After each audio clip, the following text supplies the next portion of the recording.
አሰላሙ አለይኩም ወራህመቱላሂ ወበረካቱ። እንዲሁም ክርስቲያኖቶቼ እንዴት ናችሁ? ኢድ ሙባረክ ብያለሁ፣ ሙስሊሞች ማለት ነውና ዛሬ አብርሽ ደስ በሚል ቪዲዮ ነው የመጣው። በነገራችን ላይ ብዙዎቻችን አረብ ሀገር ያለን ልጆች ያው በስልክ ነው እናት አባቶቻችን የምናገኘው ማለት ነው።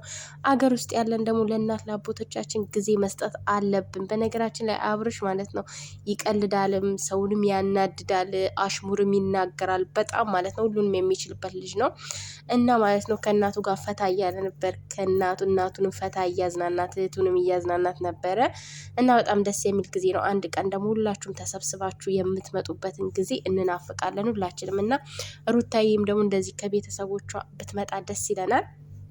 ከእናት ከእህቶቿ ምናምን አንድ ላይ ሰብሰብ ብለን ብናያት በጣም ደስ ይለናል። ያው ከሰርጉ በኋላ ነው ብላችኋል። ከሰርጉ በኋላም ቢሆን እንጠብቃችኋለን። አንድ ቀን ደግሞ አይሚ፣ ኤፍሬም፣ ኤልዱ ምናምን ሆናችሁ ተሰብስባችሁ ከማዘር ከፋዘራችሁ ጋር የምናያችሁ ይሆናል ማለት ነው ኢንሻአላህ።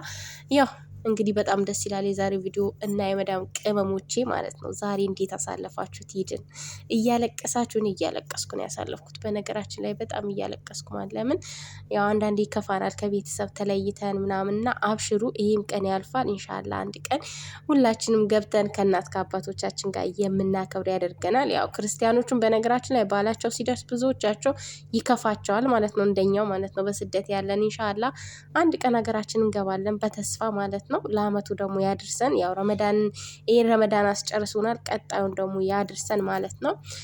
ረመዳን ይመጣል ይመለሳል፣ እኛ ግን መኖራችንን አናቅምና ማለት ነውና ቤተሰቦቼ በጣም ነው የምወዳችሁ እና ዛሬ በጣም ነው ደስ ያለኝ አብርሽን ስላየሁት። ሩታን ደግሞ ባያት ደስ ይለናል፣ ናፍቃናለሽ ሩታ ማለት ነውና ውዶቼ ላይክ ሰብስክራይብ እያደረጋችሁ አበረታቱኝ ማለት ነው የኔ ማሮች የመዳም ቅመሞች ማለት ነው። ያው እንግዲህ መልካም ምሽት ይሁንላችሁ፣ ምሽቱ የደመቀ የሰመረ ይሁንላችሁ ማለት ነው እና ደህና ደሩ እና ማለት ነው። በነገራችን ላይ ላይክ ሰብስክራይብ እያደረጋችሁኝ አይደለም አድርጉኝ፣ ተው ግን